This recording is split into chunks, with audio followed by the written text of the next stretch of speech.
तो side by side look काफ़ी बढ़िया है, फीचर्स काफ़ी अच्छे हैं, हर चीज़ A1 दी हुई है, वो बहुत ही ज़्यादा बढ़िया निकल के आती है। डिज़ायर हमारी पुरानी वाली से बहुत चीज़ें हटके हैं, इसमें नया डिज़ाइन मिल जाता है, सेफ्टी फीचर्स मिल जाते हैं और इस बार मारुति जो मतलब बहुत सालों से नहीं करती हुई आई है। हेलो गाइस, गुड मॉर्निंग, क्या हाल है? आई होप सब लोग अच्छे होंगे। स्वागत है आपका फिर से एक और नए इंटरेस्टिंग से व्लॉग में। बाकी आज मैं लेके आ गया हूँ स्विफ्ट डिज़ायर। तो इसके अंदर देखने वाले हमें क्या सब चीज़ें मिलती हैं, क्या इस बार मारुति ने हमें नेक्स्ट लेवल करके दिया है इस डिज़ायर के अंदर, क्योंकि इसकी ज़्यादा बहुत सारी डिमांड भी चल रही है और आजकल मार्केट में ट्रेंडिंग पे है और सबसे ज़्यादा सेलिंग व्हीकल भी माना जाता है हमारा स्विफ्ट और ये डिज़ायर।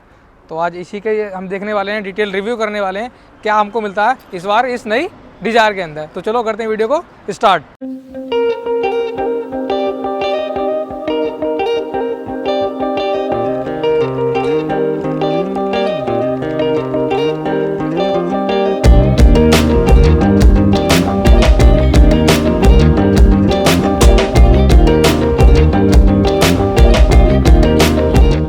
तो सबसे पहले बात करते हैं हम इसकी चाबी के बारे में। तो ये इस तरह की कुछ इसमें चाबी मिलती है जिसमें हमें लॉक अनलॉक का हमें बटन मिल जाता है इनबिल्ट चाबी में। तो इसको हम लॉक और अनलॉक दोनों कर सकते हैं इस चीज़ से, तो ये बेस्ट बात है। और ये एक VXI मॉडल है और VXI से ही हमें चाबी में इंटर सेंटर लॉकिंग मिल जाती है हमको। तो अगर मैं इसकी फ्रंट प्रोफाइल के बारे में बात करूं तो सबसे पहले हमें ये पियानो ब्लैक मिल जाता है और साथ ही क्रोम की ग्रिल इस तरह से मिल जाती है और बीच में सुजुकी का लोगो मिल जाता है और नीचे नंबर प्लेट की प्लेसमेंट मिल जाती है और साइडों में भी इस तरह कुछ ये क्रोम लगाया गया है। तो काफ़ी ज़्यादा बेस्ट लुक निकल के आती है इस बार डिज़ायर के अंदर। तो जो नया मॉडल है कुछ ऑडी और सियाज को मिला करके इन्होंने नया मॉडल निकाल के दिया इस बार फ्रंट का, तो काफ़ी ज़्यादा बेस्ट लग रहा है। और साथ ही इसमें इस बार मारुति ने 2 हॉर्न प्लेसमेंट दिए हैं, यहाँ पे मिल जाता है हॉर्न हमें, एक हॉर्न हमें यहाँ पे मिलता है। तो हेडलैम्प हमें मिलते हैं ये कुछ LED वाले, और अगर इसके इंडिकेटर की बात करें तो फिर से वही मतलब हैलोजन वाले बल्ब इसके अंदर दिए गए हैं।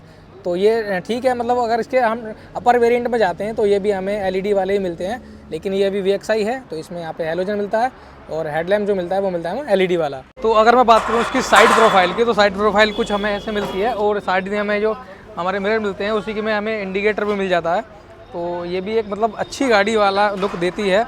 और अगर इसमें इसकी लंबाई की मैं बात करूँ तो 3995 mm की इसकी पूरी लंबाई रहने वाली है इस तरह कुछ इसकी। अगर मैं इसके टायर साइज़ की बात करूँ तो 165 18R14 का हमें टायर साइज़ मिलता है।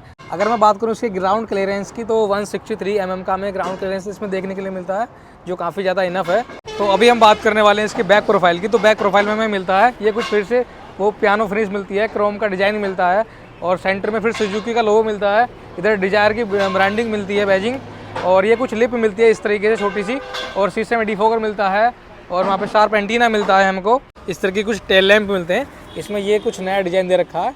और भाई इसमें अंदर मिलते हैं हमको वही हैलोजन वाले बल्ब मिलते हैं, हैलोजन बल्ब मिलते हैं, कोई LED बल्ब नहीं है। और ये कुछ इन्होंने LED में दिया हुआ है, नया शेप दिया हुआ है इस बार, दोनों साइड में मिलता है, काफ़ी बढ़िया लुक देती है इस बार नई डिज़ायर। तो अभी हम बात कर लेते हैं इसके बूट स्पेस के बारे में। तो क्या इसका बूट स्पेस इस बार मिलने वाला है हमको, तो काफ़ी ज़्यादा स्पेस मुझे लग रहा है इसमें। और जिसमें मारुति जो बना रही है ऑन पेपर ये 382 लीटर का बूट स्पेस इस बार हमको मिलता है इसमें। और अगर हम इसके CNG वाला वेरिएंट में हम जाते हैं तो उसमें थोड़ा सा बूट स्पेस कम हो जाता है, क्योंकि मारुति को वहाँ पे फिर टैंक की प्लेसमेंट भी देनी पड़ती है। तो उस हिसाब से CNG वाले में तो बूट स्पेस कम है। और ये पेट्रोल मॉडल है, उसमें भाई 382 लीटर का बहुत ज़्यादा स्पेस होता है, आप आराम से 2-3 लगेज आराम से रख सकते हैं, बड़े बड़े वाले वो भी। अगर मैं बात करूँ इसके ब्रेकिंग सिस्टम की तो इसमें हमें आगे डिस्क और पीछे ड्रम ब्रेक मिलते हैं। तो यहाँ पे मुझे लग रहा है कि मारुति को काम करना चाहिए था पीछे भी, अगर इसमें डिस्क ब्रेक होते तो काफ़ी ज़्यादा शानदार लगती। तो साइड बाई साइड लुक काफ़ी बढ़िया है, फीचर्स काफ़ी अच्छे हैं, हर चीज़ A1 दी हुई है। और ये मैं मानूंगा कि आप LXI से बढ़िया है VXI मॉडल खरीदो। इनबिल्ट जो आप बाहर से मॉडिफिकेशन करवाने वाले थे वो आपको करके देती है डिज़ायर, क्योंकि इसमें नीचे भी आपको देखो पियानो फिनिश में क्रोम मिल जाती है और यहाँ पे भी आपको क्रोम का कुछ मिल जाता है, ऊपर भी आपको ये रेन वाइज़र मिल जाते हैं, तो ये भी क्रोम फिनिश में दे रखा है। तो ओवरऑल जो निकल के आती है इस प्राइस सेगमेंट में। अगर मैं इसके फ्यूल टाइप की बात करूँ तो पेट्रोल इसके अंदर डलता है और उसका इंजन जो है वो Z12E सीरीज़ का इंजन इसके अंदर मिलता है, जो 1197 cc का रहता है। और इसका जो टॉर्क निकल के आता है मैक्सिमम 111 Nm का मैक्सिमम टॉर्क इसका निकल के आता है। और इस बार का जो इंजन है हमें 3 सिलेंडर देखने के लिए मिलता है, क्योंकि जो पुरानी वाली डिज़ायर थी उसमें 4 सिलेंडर था और इसमें भी 3 सिलेंडर है। ये इस वजह से कराया मारुति ने क्योंकि इनको इस गाड़ी की सेलिंग के साथ साथ इसका एवरेज भी मेंटेन रखना है। तो अभी ये 25 kmp का एवरेज दे रही है, और अगर मैं इसकी CNG पे बात करूँ तो 33 का हमें दे रही है CNG पे। तो काफ़ी बढ़िया है ये मारुति, ऑन पेपर भी दिखाती है। अगर मैं इसको यूज़ करके भी देखूँ तो इतना ही निकलेगा, बस थोड़ा बहुत डिफरेंस तो रहता ही है ऑन पेपर चलाने के बाद में। तो चलो अभी ये बाहर के ओवरऑल सारी बात हुई, अभी चलते हैं इसके अंदर। इसके अंदर हम मारुति हमको क्या क्या दे रही है वो चीज़ों पर नज़र डाल लेते हैं एक नज़र। तो आओ चले चलते हैं अंदर।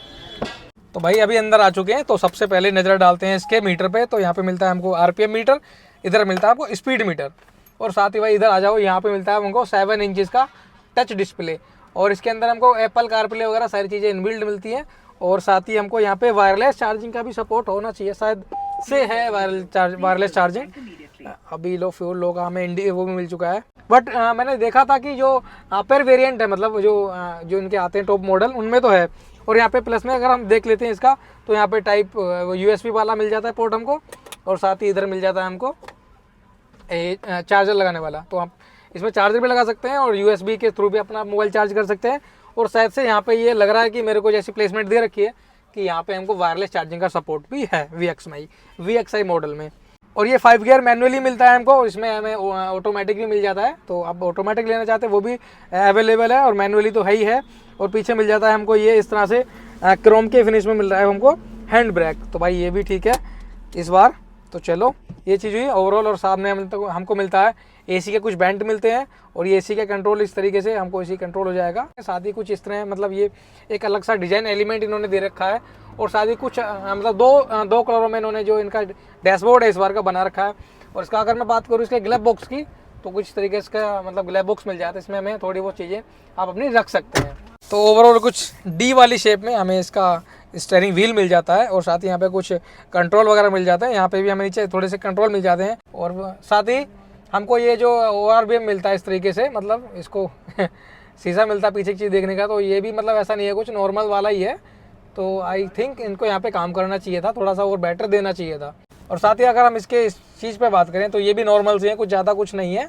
और अगर मैं दूसरी साइड का मैं आपको दिखाऊँ तो इस वाले में कुछ हमें ये मिरर वगैरह मिल जाता है। तो भाई मेकअप के लिए दे रखा है, जो भी मतलब इसको पैसेंजर वाली सीट पर बैठेगा तो इस चीज़ की इस तरीके से मिल जाती है। और साथ ही हमें यहाँ पे मिल जाता है इस लाइट के लिए, तो यहाँ से भाई इसको ऑन ऑफ कर सकते हैं इस तरीके से। और अगर इसके और भी ज़्यादा अपर वेरिएंट टॉप मॉडल में जाते हैं तो यहाँ पे हमें जो हमारा सनरूफ वगैरह के कंट्रोल मिलते हैं यहाँ पे। तो यहाँ पे इस तरीके से इन्होंने प्लेसमेंट दी है। साइड में कुछ तरीके से हमें हैंड ग्रैब मिल जाता है, तो ये ऑटोमेटिकली फोल्ड हो जाएगा। ऐसे हमने पकड़ा छोड़ दिया तो ऑटोमेटिक फोल्ड हो जाएगा, तो ये काफ़ी बढ़िया बात है। और साथ ही हमें ड्राइवर वाली सीट के साइड में ये कुछ कंट्रोल मिल जाते हैं, शीशा अप और डाउन करने का, और ये मिरर सेट करने का है। तो यहाँ से अंदर से मिरर सेट कर सकते हैं इसमें। और कुछ इस तरीके से हमको ये क्रोम वाला फिनिश में मिल जाता है, डोर ओपन हैंडल। तो ये भी भाई बहुत सुंदर लग रहा है इस वाली क्रोम फिनिश में। अगर मैं साथ इसके सीटिंग कंफर्ट की बात करूँ तो काफ़ी सीटिंग अच्छा कंफर्ट है इसका। वैसे मेरी ज़्यादा हाइट नहीं है, 5'5" हाइट है मेरी, तो मुझे काफ़ी बढ़िया लग रहा है। हाइट भी काफ़ी ज़्यादा है। तो दोनों ऑप्शन मिलते हैं, आगे पीछे ऊपर नीचे भी सीट को हम इसको कर सकते हैं अपने एडजस्ट के हिसाब से। और साथ ही हम अपने स्टीयरिंग को भी ऊपर नीचे इस तरीके से कर सकते हैं, फोल्ड, मतलब अगर हमें ज़रूरत है ऊपर चलाने की तो हम यहाँ भी कर सकते हैं, नीचे करना है तो हम यहाँ भी कर सकते हैं। तो ये चीज़ भी हमें VXI मॉडल से स्टार्ट हो जाती है डिज़ायर के अंदर। तो अभी मैं चलता हूँ पीछे वाली सीटों पे। पीछे के कंफर्ट की बात करते हैं, पीछे हमें क्या क्या मिलता है इसके अंदर। तो चलो, तो भाई पीछे हमें कुछ इस बार काफ़ी अच्छा कंफर्ट मिल रहा है, क्योंकि पुरानी वाली जो डिज़ायर थी उससे थोड़ा सा साइज इसका बढ़ा दिया है इस बार मारुति ने। तो ये देखो काफ़ी अच्छा स्पेस हमको यहाँ भी मिल रहा है, और हाइट में भी हमको काफ़ी अच्छा स्पेस मिल रहा है। और साथ ही हमको यहाँ पे AC के वेंट प्रोवाइड कर दिए इस बार। तो भाई यहाँ से AC की हवा पीछे वाले भी अच्छी खासी खा सकते हैं। और साथ ही हमें चार्जिंग पॉइंट मिल जाते हैं कुछ इस तरीके से। तो यहाँ पे टाइप C का पोर्ट दिया हुआ है, तो इसको बंद करते हैं। और यहाँ पे टाइप USB का पोर्ट दिया हुआ है, यानी कि टाइप A। तो भाई यहाँ से कुछ इसको चार्जिंग वगैरह पीछे वाले भी कर सकते हैं, जो कि पहले वाले में नहीं था। और इसमें मेरे ख्याल से आई थिंक स्लो चार्जिंग है, क्योंकि मैंने देखा था इसमें ज़्यादा फास्ट चार्जिंग नहीं है। तो अभी मैं चेक कर लूँगा इस चीज़ को भी। स्पीकर की ग्रिल, और इधर भी स्पीकर की ग्रिल मिल जाती है। और यहाँ पे फिर से वही क्रोम वाली फिनिश में डोर अनलॉक का बटन मिल जाता है हमको, डोर अनलॉक हैंडल इधर भी वही सेम मिल जाता है।